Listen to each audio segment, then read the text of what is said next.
바울의 믿음의 행보는요, 좀 특별합니다.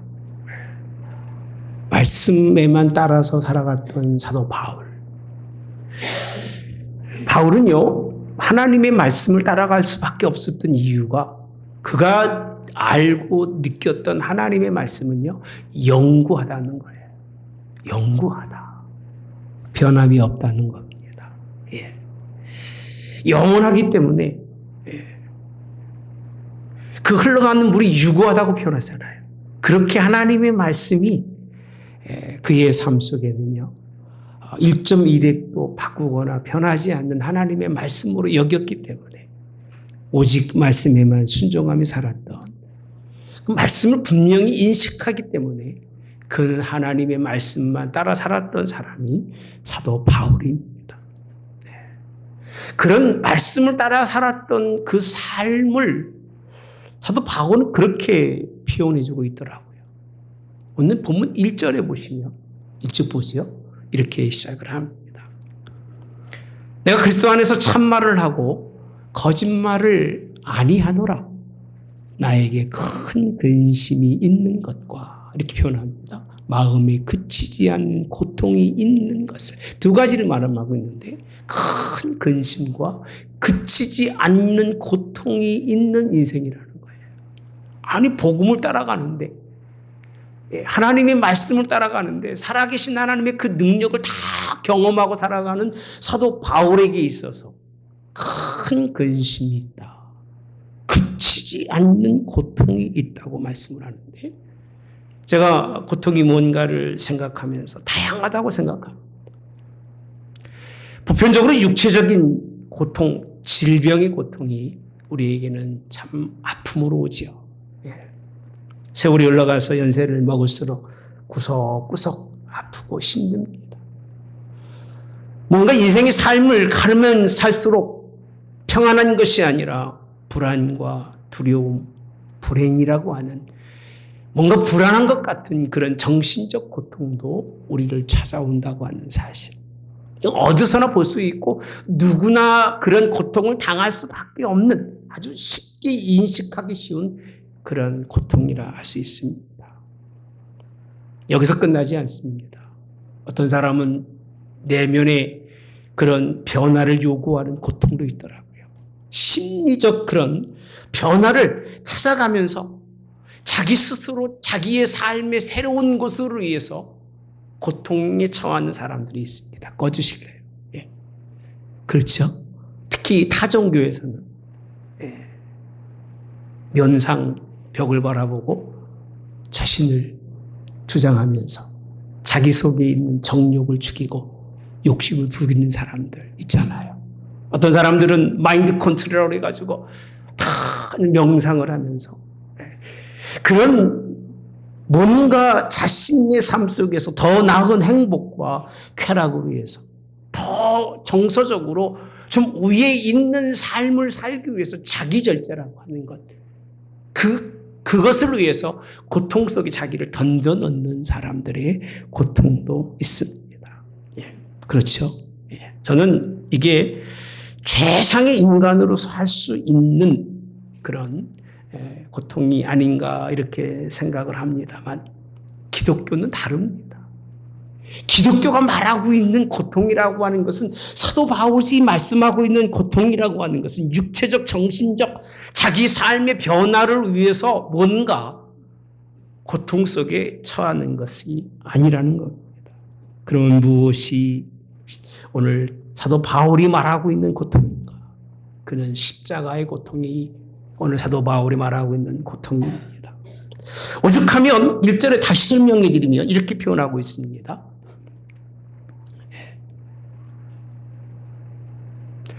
큰 근심이 있는 것과 마음에 그치지 않는 고통이 있는 것을 내 양심이 어디 안에서? 성령 안에서 나와 더불어 증언하노라, 이렇게 표현합니다. 양심의 고난이라는 겁니다. 양심의 고난. 자기 양심으로 뭔가 자기 속에 자기가 아닌 그 무엇이 자기 속에 와서 자기를 두드릴 때에 그 말을 듣고 그 음성에 따라서 스스로 받는 그런 고난.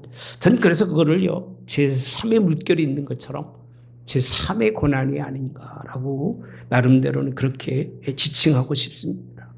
예수님 때문에, 결론적으로 말씀드린다면 말씀 때문에, 그저 하늘의 정말 소망 때문에, 예수님을 인식하고 있기 때문에, 예수님과 함께 역사적 행보를 함께 하기 원했던 사도 바울의 이 모습이 오늘 본문에 있는 모습인데, 사람들은 이 설교를 어디다 쓰느냐 하면 8월 15일 애국절이 되면 이 말씀을 교회 곳곳에서 외치고 있습니다만은 전혀 그런 내용과는 상관이 없습니다. 함께 우리 말씀을 보시면서 과연 사도 바울이 그렇게 고통 속에 있었던, 말씀을 따르는 자로서 그가 그렇게 힘들고 어려운 고난, 그 속의 아픔을 느끼고 있었는데 그것이 무엇인가라고 했을 때 먼저 1절에 보면요, 이렇게 시작을 하잖아요. 참말을 한다. 무슨 말을 하지 않는다? 거짓말을 하지 않는데요. 이렇게 시작을 하는 거예요. 다음에 있는 말, 마음에 그치지 않는 고통과 큰 근심이 있는 그 말을 하는데 이 말이 진짜라는 거예요. 이 말이 거짓이 아니라 참이라는 거예요. 무슨 말을 하려고 이런 말씀을 서두로 시작하고 있을까? 이 말씀은요, 이 제3의 고난이라고 하는 고통은 아무나 느낄 수 있는 게 아니라는 거예요.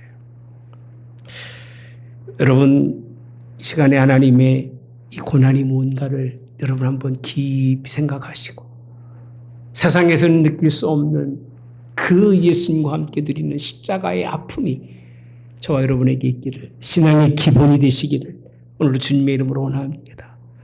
사도 바울은 그래서 성령 안에서만 깨달을 수 있는 거라고 표현하잖아요. 예, 켜져도 되는데요.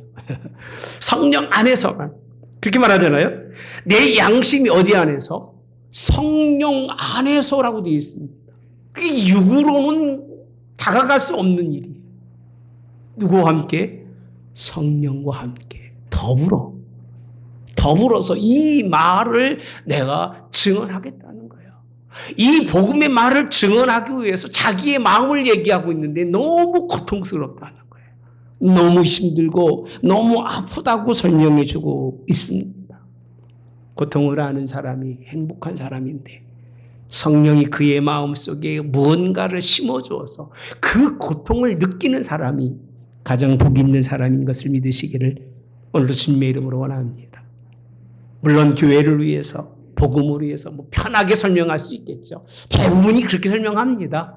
그렇게 그런 고난을 받고 그런 것의 행복을 누가 인정하고 따르겠느냐라고 늘 말은 하고 있습니다만은 세부적으로 설명하면 사도 바울은 성령님께서 그의 영혼에 지속적으로 말씀하는 말씀을 계속해서 들으면서 하나님의 말씀이 자기 속에 있어서 그 하나님의 말씀으로 세상을 바라볼 때 그 느껴지는 그 고통을 우리에게 설명하는데 양심의 소리와 성령의 소리를 하나로 보고 있습니다. 저는 설교자는 양심의 소리를 해야 한다고 생각합니다. 적어도 하나님의 복음을 전하는 사람은 그래서 정직해야 돼요. 사람은 정직하지 못하다 할지라도 하나님의 복음과 나의 양심이 충돌해서 그래도 하나님 앞에 가까이 가려고 그 복음에 대한 씨름이 있어야 그게 복음이고 그게 말씀이지, 이빠른 이야기로 아무리 말한들 여러분 사람의 마음은 흔들리지 않는다고 저는 이렇게 믿습니다. 보편적인 사람들에게 고통과 근심이 무엇일까? 예수님은 그렇게 말씀합니다. 무엇을 먹을까, 무엇을 마실까, 무엇을 입을까 염려하지 말아라. 그게 고통이에요. 더 먹어야 되고 더 채워야 되는 것. 이거는 그것을 위한 또 다른 고통이 되겠죠. 예. 여러분 하나님 나라와 그 땅을 위해서 오늘도 함께 한 마음 가지시기를 주님이 원합니다. 사도 바울이 이런 말을 기록하고 있지 않더라고요. 다른 곳에는 있는데 사도 바울은 정말 형용할 수 없는 고통을 당한 사람이잖아요. 늘 어디 가든지 감옥에 갇히고 매를 맞습니다. 매 맞는 일도 아니잖아요. 예. 그저 태형 40대 하나를 감한 태형도 맞고 3번의 태장도 맞고 좀 너무 많아가지고 물에 빠져 죽을 뻔도 하고 제가 책을 읽어보니까 강도 만나기도 하고 자연재해도 만납니다. 어려움은 다 당하는 것이 사도 바울입니다. 돌에 맞아 죽을 뻔한 적도 있고 자지 못하고 먹지 못하는 일들은 아주 다반사입니다. 다반사. 그런데 그것을 고통이라고 말하지 않아요. 그는 잠시 있다가 사라질 고통이지만 끊임없이 그 속에서 자기를 찾아오는 이 고통은 벗어날 수 없는 고통이라고 설명해 주고 있습니다. 성도는 그런 고통을 느껴야 합니다. 끊임없이 순간순간마다 분초마다 느낄 수 있는 그 고통. 오늘 3절에 있는 말씀에 보시면요. 그 누군가 보았더니 이렇게 설명하고 있습니다. 그노니 나의 형제 곧 골육의 친척으로 위하여 이렇게 표현하죠. 3절에. 누구라고요? 형제. 골육의 친척이라고 표현하면서 자신이 저주를 받아 그리스도에게 끊어질지라도 원하는 바로다라고만 되어 있습니다. 이거를 잘못 해석하면 골육 친친 때문에 그리고 이스라엘 백성 때문에 나는 저주를 받아 끊어질지라도 뭔가 하나님의 뜻을 그들의 고통을 영혼 구원을 위해서 내가 고통을 당하고 있다라고 말하기가 쉽습니다만은 오늘 좀 더 세분적으로 말씀하면 이렇게 설명해 주고 있습니다. 4절과 5절에 보면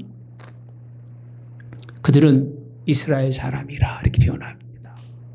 누가 이스라엘 사람이냐면 끊임없이 자기에게 고통을 주는 사람들이 있는데 그 사람이 이스라엘 사람이라는 거예요.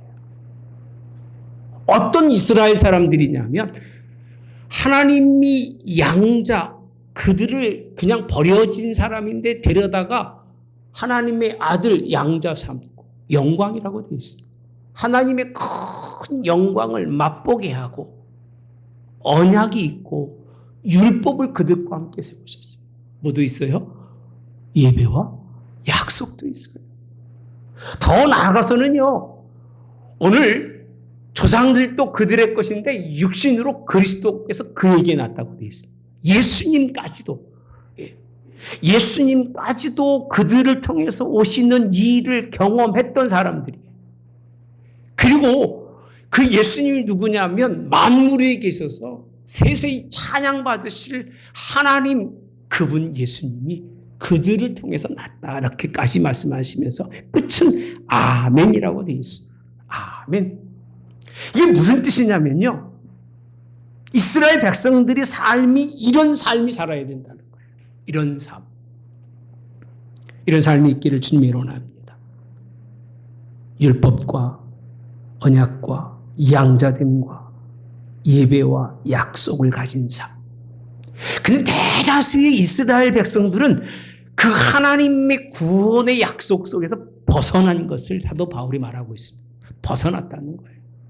아니, 지금까지는 다 그들이 하나님 백성인 줄 알고 그들이 그렇게 생각하고 있는데 내가 너무 고통스러운 것은 그들이 그런 인생을 삶을 살 수 있지 않기 때문에 하나님의 구원밖에 벗어났기 때문에 힘들고 아프다는 거예요. 하늘에 선택받은 큰 영광 예수님도 그들을 통해 왔음에도 불구하고 그들이 영적인 장님이라 못 보는 거예요. 누굴 못 본다고요? 예수님을 못 보는 거예요.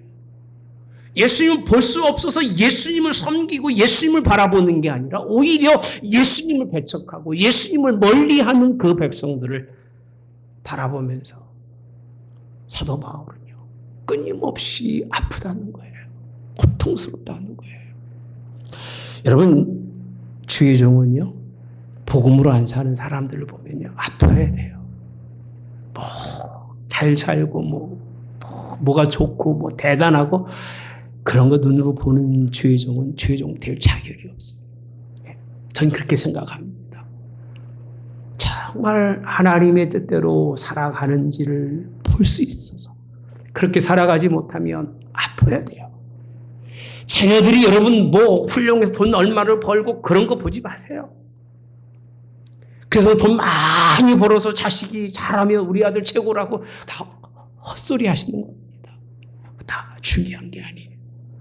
얼마나 정직하게 살아가고 얼마나 하나님이 그 영혼을 부르셨을 때에 그가 하나님 앞에 있을 것인가를 바라보면서 그렇게 못 걸어갈 때는요, 가슴이 아파야 돼요.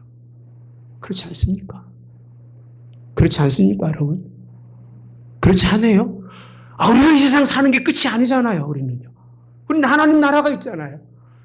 하나님 나라에서 만나야 할 백성이 그렇게 인생을 살아가지 못하는 걸 보면서 마음을 찢을 수 있는 사람이 돼야 돼요. 예. 신앙은 상관없고 공부 잘하고 인생이 확 열려서 열리면 뭐 하겠습니까? 열리면 뭐 하겠어요? 그거 어디다 쓰겠습니까? 지 인생 잘 입치려다 가겠죠. 어마어마하게 남을 도와주고 남에게 선한 일을 하고 그렇게 자기 것을 다 팔아서 살 만한 자녀가 어디 있겠습니까? 거의 없습니다. 하나님의 복음으로 붙들려지지 않으면 다 가지고 있지만 가지고 있는 하나님의 언약과 관계되어 있는 양자되고 영광과 언약과 율법과 예배는 하나도 없어지고 흑역만 남아있다면 여러분들은 아파야 됩니다. 이거를 제3의 아픔이라고 저는 표현하고 싶어요. 나 혼자 예수 믿다가 천국 가는 것이 아니라 그들을 하나님이 이끌어 주시기를 바라는 그 마음의 중심이 여러분에게 있기를 주님의 원합니다. 아멘.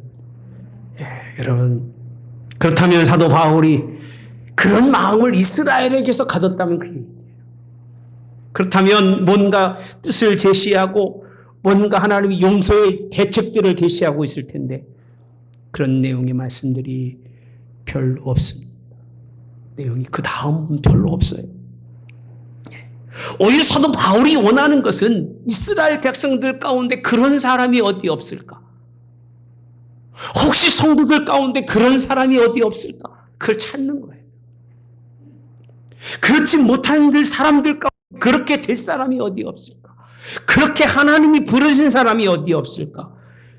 그런 사람, 그런 민족이 되라고 그 목적을 가지고 이 복음을 전하는 거지.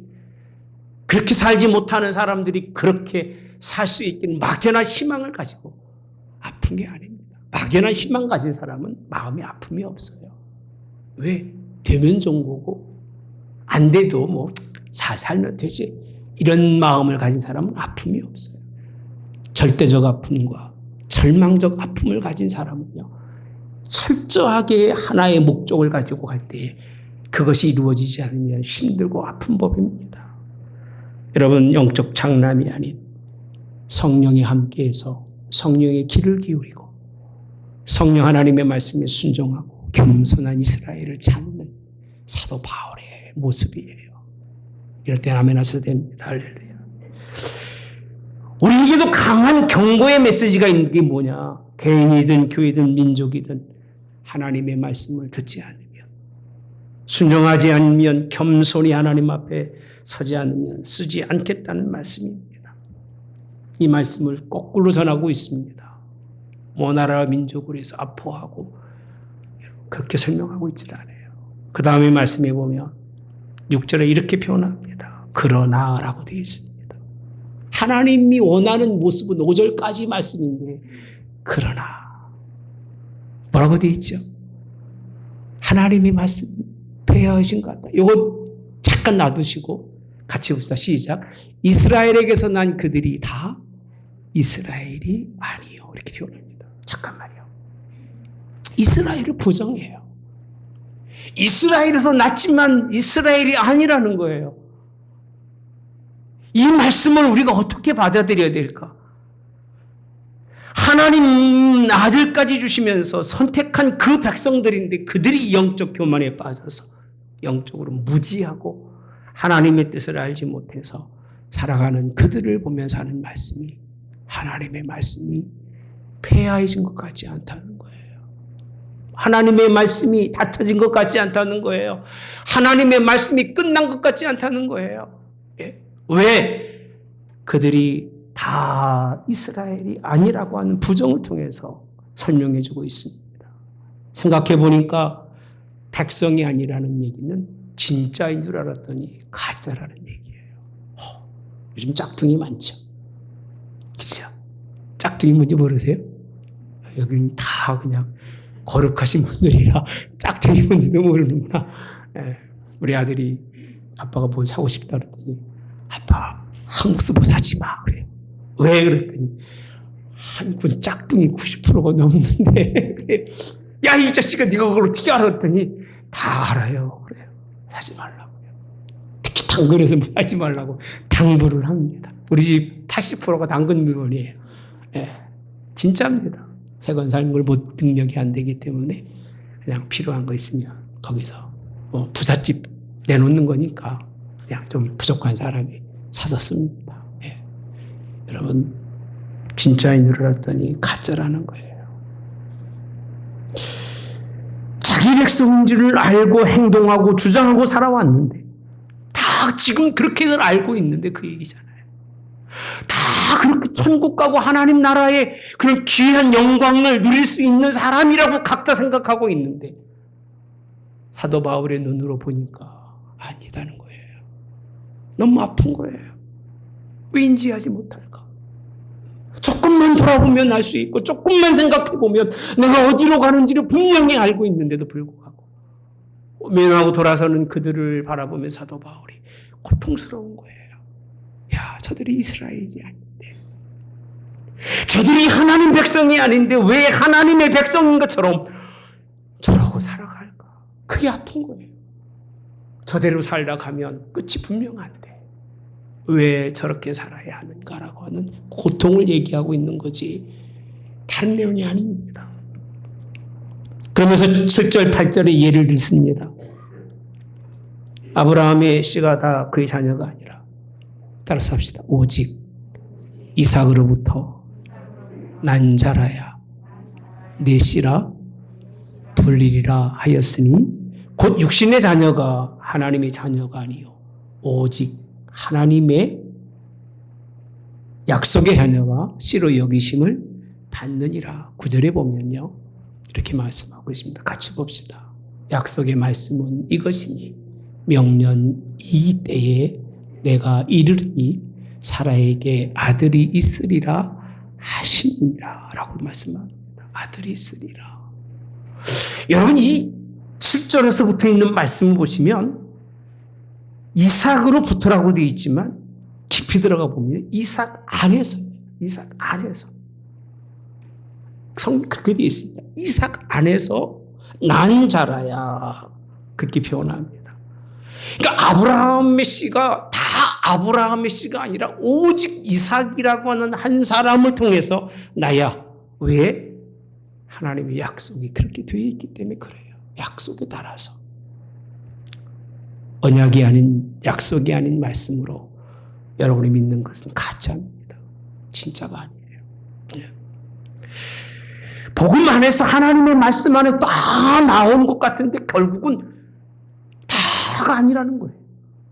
아브라함에게는 몇 아들이 있었어요? 예? 10? 나도 깜빡 헷갈리네. 예. 아브라함에게는 7의 아들. 이렇게 노래도 부르잖아요. 한번 찾아봅시다. 중요한 건 아니에요. 하여튼 많다는 얘기를 하고 싶은 거예요. 저도 요즘은 뭐 그런 데 관심 별로 안 갖습니다. 숫자는 틀려도 괜찮아요. 예. 어쨌든 좀 많아요.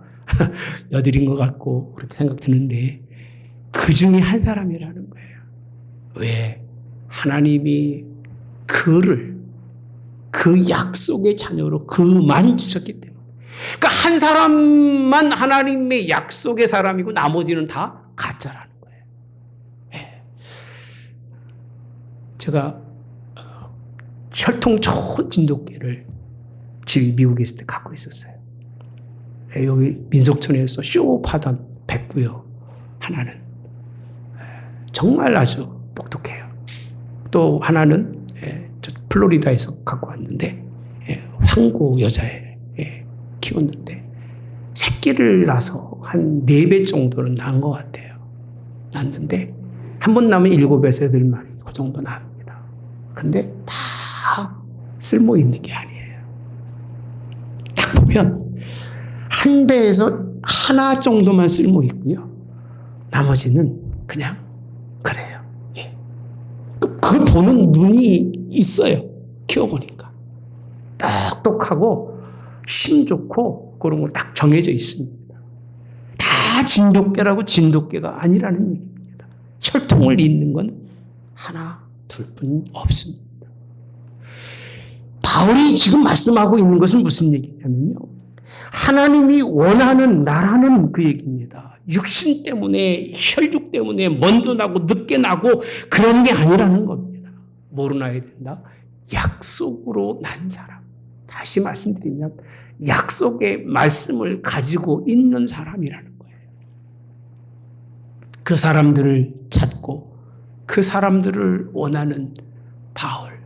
그런 사람들이 너무나 없어서 눈물을 흘리면서 그렇게 표현하잖아요. 그렇게 수많은 자손들이 있지만 다 소용이 없다는 거예요. 이스라엘 너희도 마찬가지라는 거예요. 하나님이 둘 중에 하나를 선택하는 것도 하나님이 선택하시는데 만 중에서도 하나님이 선택하는 것은 하나 둘이라는 거예요. 구원이 그렇게 넓지 않다는 겁니다. 많은 사람들이 고통 속에서 음부로 향하는 것을 바울이 바라보면서 얼마나 고통스러울까. 하나님의 아들로 한 영혼이라도 부르는 것이 하나님의 뜻인데 이들이 다 각기 자신의 생각대로 뜻대로 걸어가는 것을 바라보면서 이스라엘이 아니라는 거예요. 그 말을 하고 싶은 거예요. 11절에는 그러면 하신 말씀 중에 이런 말씀을 합니다. 그 자식들이 아직 나지도 아니하고 무슨 선이나 악을 행하지도 아니한 때에 택하심을 따라 되는 하나님의 뜻이 행위로 말미암지 않고 오직 부르시는 이로 말미암아 서게 하사 이렇게 표현합니다. 그러면요. 하도 바울이 말하는 고통 없이 행복하고 기쁜 사람들을 만나는데 그게 어떤 사람들이냐라고 했을 때 이 얘기입니다. 뭔가 선을 행한다, 악을 행한다라고 하는 개념이 아니라 따라서 할까요? 택하심을 따라. 아멘. 저는요, 이 택하심, 우리 장로교회에서는 특히 하나님의 예정이라고 하는 거 굉장히 중요시 여깁니다. 택하심을 따라라고 되어 있어요. 하나님의 뜻이 뭐로 말미암고 행위가 아니에요. 어떤 행위를 가져서가 아니라 두 번째는 부르심으로 이렇게 표현합니다. 불렀다는 거예요. 택하시고 부르셨다는 거예요. 그것으로 뭐하게 한다? 서게 하려 하사. 아멘. 이걸 인정하는 사람이 사도 바울이 바라볼 때는 정말 자기 마음속에 그로 인해서 기쁘고 즐거운데 누구를 만나든지 간에 그 속에 끊임없이 찾아오는 고통과 아픔이 있다는 거예요. 그게 뭐냐? 하나님이 택했다고는 생각하고 인생을 살아가는데 택함 받은 그가 하나님이 그를 불러냈다는 사실을 인정하지 않는 거예요. 그냥 택해서 아들이 됐다는 거예요. 부르심을 인정하지 않는 사람은요. 자의적으로 온 사람은 하나님의 집에 와도 별 도움이 안 됩니다. 전 그렇게 생각을 해요. 목사님 제가요. 교회 오고 싶어서 왔습니다. 그런 사람 신앙생활 제대로 못합니다. 저같이 뺑지 죽어도 난 교회 안 가겠노라고. 어떻게 하든 좀 벗어나서 세상에 살고 싶은데 어느 한 순간에 보니까 하나님이 나를 부르셔서 이곳에 있게 하신 것이 얼마나 큰 은혜인지. 할렐루야. 하나님 불러주신 게 너무 감사합니다.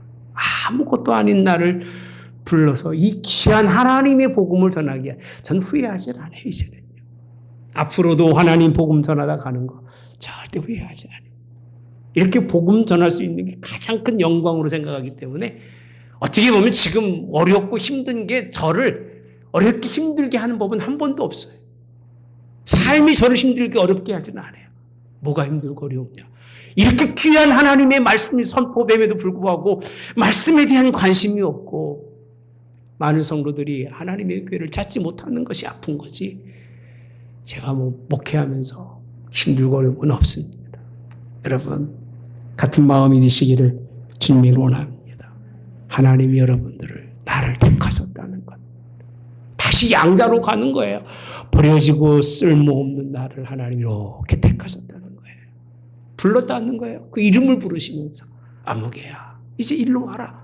하나님이 원하는 자리로 인도해 놓으시고 거기서 끝나지 아니하고 서게라는 얘기는 하나님의 아들로 서서 하나님의 사람으로 서서 하나님의 뜻을 가지고 있는 하나님의 백성이 되기를 원한다는 말씀이기 때문에 사도 바울이 뭐 민족을 구원하고 저 북한 땅까지 구원, 저는 무슨 말 하는지 모르겠어요. 북한 땅 구원받으면 좋지요. 그럼 뭐 부정하고 싶은 마음은 아닙니다만은 이 본문이 그런 내용은 아닙니다. 여러분 한 사람이 하나님 앞에 바로 서서 하나님 앞에 가기를 하나님이 원하는 이유는 한 영혼이 뭐보다 귀해요? 천하보다도 귀하기 때문에. 오죽하면 15절에요. 16절에 이렇게까지 표현하고 있습니다. 모세에게 이르시되 긍휼히 여길 자를 어떻게 여겨요? 긍휼히 여기고 또 어떤 사람을요? 불쌍히 여길 자를 불쌍히 여기리라 하셨으니 16절 같이 봅시다. 시작. 그런즉 원하는 자로 말미암음도 아니요 다른 박한 자로 말미암음도 아니요 긍휼히 여기신 누구로 말미암아? 하나님으로 말미암아. 그 인생의 삶에서 뭔가를 했다는 것으로 하나님 앞에 서는 사람은 설 수 없다는 거예요. 그냥 긍휼히 여기신 하나님 바라보며 나를 긍휼히 여기심에도 감사합니다 하는 사람. 하나님은 그런 사람을 찾고 있는데 그런 사람이 별로 없다는 거예요. 사도 바울이 복음서 이후에 보면 그런 사람 별로 못 찾습니다. 몇 되지는 않아요.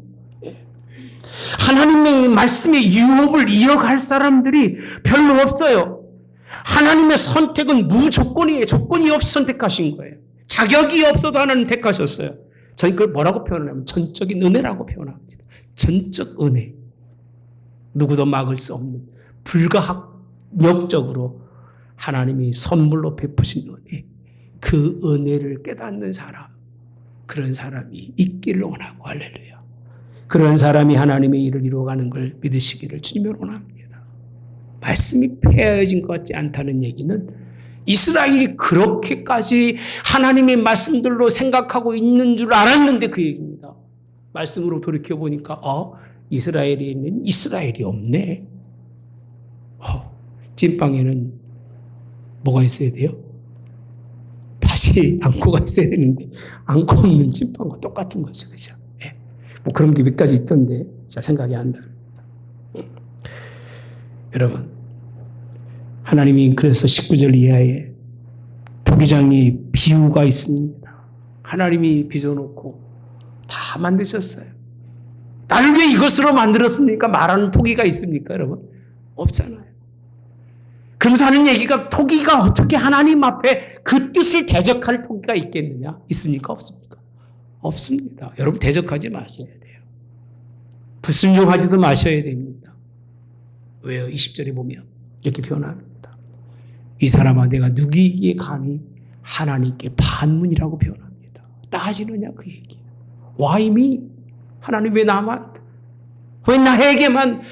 왜 나는 이렇게 인생을 살아야 되느냐라고 묻지도 말라 그 얘기예요. 지음받은 물건이 지은 자에게 어찌 나를 이같이 만들었느냐 말하겠느냐 할 수 없다는 거예요. 오직 순종하고 오직 그 뜻에 살아가는 사람을 사도 바울이 찾는데 하나는 선이 있을 것, 하나는 천이 있을 것도 누가 만드셔요? 하나님이 만드신다고 그렇게 말씀해 주고 있습니다. 여러분 이제 이 말씀을 잘 이해하시기를 바랍니다. 민족이나 대다수의 사람을 하나님이 향해서 하신 말씀이 아니라 많은 민족 중에서 하나님, 아브라함의 하나님은 이삭의 하나님, 그리고 누구의 하나님이에요? 야곱의 하나님은 죽은 자의 하나님이 아니라 누구의 하나님이라고 했어요? 산 자의 하나님이라고 하신 것처럼 하나님은 그 많은 족속들 가운데 하나를 빼어서 내 것이라 남겨준 자를 통해서 하나님 백성을 하셨는데 지금도 다른 민족들이요. 그 곁까지 나온 민족들이 지들이 가장 혈통적으로 적통이라고 말하죠. 적통 아닌 사람이 없어요. 어디 음식 가보니까 다 원조예요. 누가 원조인지 모르겠습니다만 이 집도 원조, 저 집도 원조, 다 원조라고 얘기하는데 여러분 양심이 압니다. 내가 원조인지 아닌지. 여러분 하나님의 뜻대로 순종하시되 우리는 이런 사람 되시길 바랍니다. 어떤 사람이냐? 4절과 5절 그들은 이스라엘 사람이라. 할렐루야. 이스라엘 사람이라 그들에게는 양자됨과 영광과 언약들과 율법을 세우시는 것과 예배와 약속이 있다. 그리스도께서 그분에게서 나서 만물이 그 위에서 영광 받으시는 역사가 있기 원하신다는 이 사건을 마음에 두시기를 주님이 원합니다. 이것이 이루어지는 것을 보면서 사도 바울이 말합니다. 하나님의 말씀이 끝난 게 아니라는 거예요. 이스라엘을 보면 끝난 것 같은데 하나님 또 다른 일을 이루시는데 그 결론의 말씀이 30절에 33절에 보니까 이렇게 마지막 결론을 맺습니다. 이 말을 하고 싶은 거예요. 우리가 무슨 말을 하리요? 의를 따르지 아니한 이방인들이 뭘 얻었다?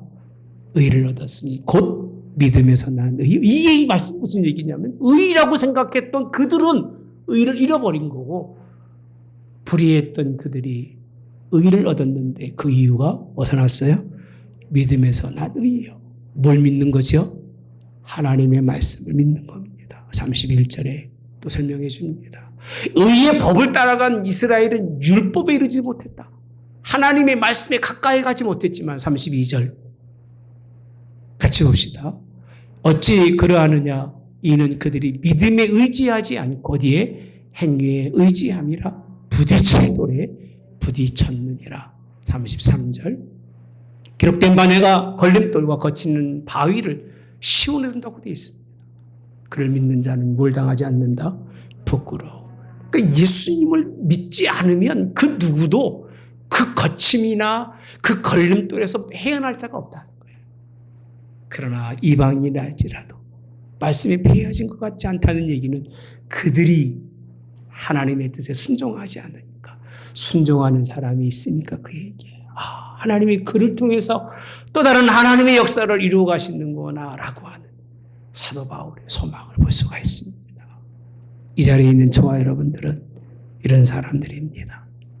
이런 하나님의 백성들로 여러분 이제 승리하여 하나님 앞에 정말 큰 기쁨이 되기를, 주의 종 여러분 때문에 기뻐하시기를, 기쁨이 있기를 이렇게 부탁을 드립니다. 여러분들의 신앙이, 여러분 자녀들의 신앙들이 잘 살아가는 걸 저한테 얘기해 주셔서 내가 목회한 보람이 있구나, 내가 하나님 앞에 하나님의 복음을 전한 뜻이 있구나라는 것을 여러분 정말 함께 누릴 수 있는 그런 역사가 있기를 주님의 이름으로 원합니다. 집에 가셔서요 한번, 이건 제가 숨겨둔 건데 8장 28절서부터 보시면 이것을 풀어주신 게 본문입니다. 8장 28절에 보면 우리가 알거니 하나님을 사랑하는 자 곧 그 뜻대로 부르심을 입은 자들에게는 모든 것이 합력하여 선을 이루느니라. 하나님이 미리 아신 자들을 또한 그 아들의 형상을 본받게 하기 위하여 미리 정하셨습니다. 선택이죠. 이는 그로 많은 형제 중에서 맏아들이 되게 하려 하심입니다. 30절 또 미리 정하신 그들을 또한 부르시고 부르신 그들을 또한 의롭다 하시고 의롭다 하신 그들을 또한 영화롭게 하셨느니라. 이게 누구냐? 혈육 있는 이스라엘이 아니라 혈육 밖에 있는 남은 자들, 하나님의 약속을 따르는 이방인이라고 말합니다. 먼저 믿는 걸 자랑하지 마시고 오래 믿는 걸 자랑하지 마십시오. 정말 하나님의 뜻대로 불러주신만 자랑하시고 선택하셔서 있게 하신만 자랑하십시오. 하나님 앞에 설 때까지 그렇게 하나님께 영광을 돌리는 하나님의 백성들로 여러분 정말 하나님의 말씀이 한 번도 폐해진 적이 없고 지금도 폐해지지 않습니다. 이 말씀을 믿고 나가는 자들을 통해서 다시 열리고 이 말씀을 통해서 생명이 다시 사는 역사들이 넘쳐나는 은혜가 있기를 주님의 이름으로 축복합니다. 기도하겠습니다. 좋으신 하나님 감사합니다. 오늘도 하나님의 말씀 함께 나누었습니다. 우리가 얼마나 인생이 힘든지 모릅니다. 고통인지 모릅니다. 때로는 왜 살아야 하느냐고 하는 그 의문점을 가질 것만큼 그렇게 힘든 게 인생인데 우리에겐 또 다른 하나님께서 그런 고난과 고통을 주었는데 이 첫째 육이나 오늘 심리적 변화에 대한 고통을 능히 이길 수 있는 예수님 때문에 하나님 때문에 양심의 고난이라고 하는 성령이 내 안에 오셔서 더 큰 대의를 위해서 고민하고 또 하나님 바라보면서 마음에 결단하고 나아갈 수 있는 그 고통 주신 하나님. 이걸 우리는 하나님의 은혜라고 하고 하나님의 복이라고 합니다. 잊어버리는 순간 우리는 죄악에 빠지고 또 우리 자랑에 빠져서 또 결과적으로는 하나님을 정말 값없이 만들 수 있기 때문에 우리가 이 말씀을 늘 부여잡고 살아갑니다. 그렇게 살아가는 하나님께 모든 성도들 하나님이 기억해 주시고 주님 이제는 우리는 외인이고 멀리 있는 자지만 하나님이 가장 가까이 성령님과 함께 시대를 바라보며 수많은 아버지 죽은 영혼들을 바라보면서 그 가운데 하나님 백성이 없을까 하고 기도하며 주님의 아파하시는 그 마음을 품으며 그들 가운데 생명의 사람들을 찾아가는 남은 자들을 찾는 하나님 백성들 되도록 인도하시고 함께하여 주시옵기를 예수님의 이름으로 기도하옵나이다. 아멘. 지금은 우리 주 예수 그리스도의 은혜와 하나님 아버지의 극진하신 사랑하심과 성령의 교통 내주 역사하심에 함께하시기 바울의 고백처럼 말씀이 폐해진 것 같지 않도다 하는 고백처럼 폐해진 것이 아니라 열려져서 수많은 영혼들로 하나님의 말씀에 순종하고 돌아오게 하는 역사가 한문교회 모든 성도들을 통해서 각 곳에서 이루어져서 하나님께 영광이 되는 백성들 되게 하옵기를 성부와 성자와 성령의 이름으로 축원하옵나이다. 아멘.